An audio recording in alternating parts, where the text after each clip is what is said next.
तारिक पिया मुर्शिद पिया तारिक पिया मुर्शिद पिया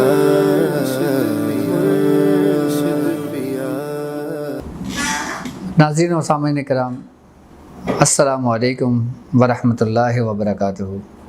मैं अपने नए आने वाले नाज़रीन को अपने यूट्यूब चैनल पर खुश आमदीद कहता हूँ। जैसा कि मैं आपको अपनी पहली वीडियो में बता चुका हूँ कि मुराक़बा हमारी ज़िंदगी के लिए और रूहानियत के रास्ते पर चलने वालों के लिए कितना ज़रूरी है।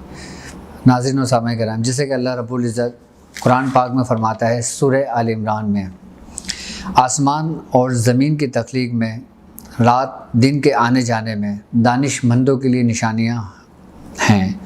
जो अल्लाह का ज़िक्र करते हैं, खड़े लेटे और बैठे और तफक्कुर करते हैं, यानी गौर व फ़िक्र करते हैं।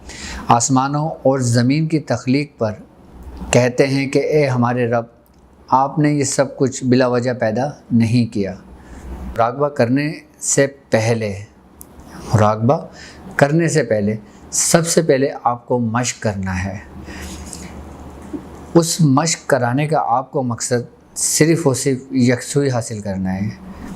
जब आप उस मश्क के ज़रिए यकसुई हासिल कर लेंगे, उसके बाद मैं इंशाअल्लाह ताला आपको मुराक़बे में दाखिल होने का तरीक़ेकार बताऊंगा और मुराक़बे के बारे में आपको समझाऊंगा।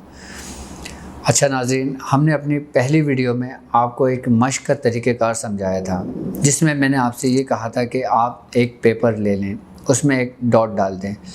तो काफ़ी नाज़रीन आप लोगों ने और काफ़ी मेरे मुरीदों ने और काफ़ी मेरे शागिर्दों ने मुझसे ये कमेंट्स में भी सवाल किए हैं और मुझे पर्सनल में भी मैसेज किया है, वो जो डॉट है वो कितना बड़ा होना चाहिए। आप मेरी स्क्रीन पर देख रहे हैं, आपको नज़र आएगा, ये साइज़ है इसका। जो डॉट आप डालेंगे उसका साइज़ ये होगा जो आप स्क्रीन पर देख रहे हैं।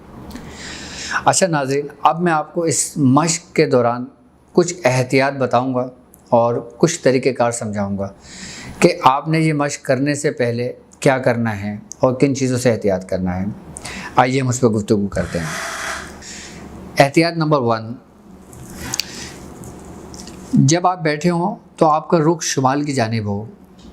एहतियात नंबर 2, जब आप ये मश्क करें तो कोशिश करें कि रात के वक़्त करें और इस मश्क को आप खाली पेट करें, यानी कि खाना खाने के फ़ौरन बाद इस मश्क को ना करें। नंबर 3, इस मश्क को करने से पहले अगर कोई नशा आवर चीज़ का इस्तेमाल करते हैं तो वो हरगिज़ ना करें। नंबर 4, अगर जिस्म में थकावट हो, आँखों में दर्द हो या आँखों की कोई बीमारी हो या आँखों से पानी बहता हो या कमरे में बहुत तेज़ रोशनी हो तो ये मश्क आप हरगिज़ ना करें। नंबर 5, इस मश्क को करने से पहले खुशबू का इस्तेमाल करें। इतनी खुशबू इस्तेमाल करें कि आपको खुशबू का एहसास हो। नंबर 6, इस मश्क को करने से पहले अपने कानों में रुई डाल दें ताकि शोर व गुल आपको सुनाई ना दे, आपकी यकसुई कायम हो। नंबर 7, इस मश्क को करने में अपनी नशिस्त ऐसी रखें कि जिस्म को कोई तकलीफ़ ना पहुँचे और कमर से आपकी बिल्कुल सीधी रहे। इस तरह सीधी रहे कि रीढ़ की हड्डी में तनाव वाक़ ना हो, यानी कि आपने बिल्कुल स्ट्रेट होकर बैठना है, ना कि गर्दन आपकी ज़्यादा झुकी हुई हो और ना कि गर्दन आपकी ज़्यादा उठी हुई हो। आप इन बातों पे अमल करेंगे तो इंशाअल्लाह ताला इससे आप फैज़ पाएंगे। और कोशिश करें कि ये मश्क का टाइम आप ये रखें, या तो रात के वक्त रखें जो पुरसुकून टाइम हो, या फजर के वक्त का टाइम रखें जो सबसे बेहतरीन टाइम होता है इसका। आप जितना पुरसुकून रहेंगे आपको एक्सरसाइज करने में भी मज़ा आएगा और इंशाअल्लाह ताला इससे आपको फैज़ भी होगा। अभी सिर्फ मैंने आपको एक एक्सरसाइज, एक मश्क बताई है।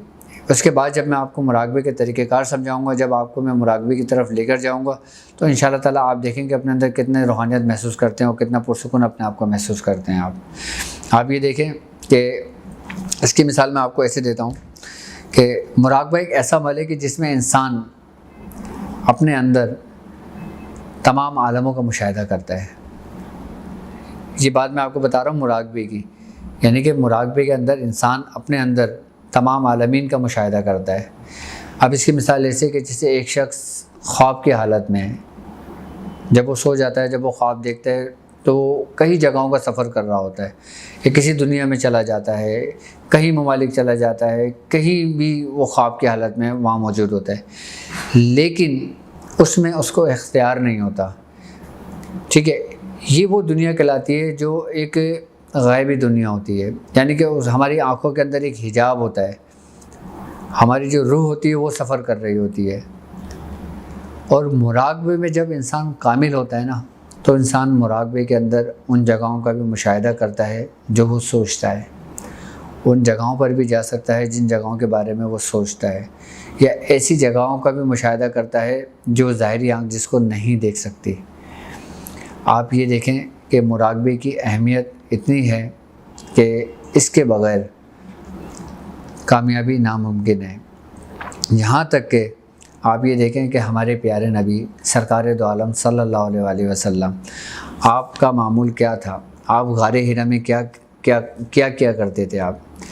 آپ یہ دیکھیں کہ سرکار دو عالم صلی اللہ علیہ وآلہ وسلم اپنے ابتدائی دور میں غار حرا میں ریاضت کرتے تھے. وہ ریاض جو آپ کا تھا وہ صرف اور صرف غور و فکر تھی، یعنی کہ آپ مراقبہ کیا کرتے تھے.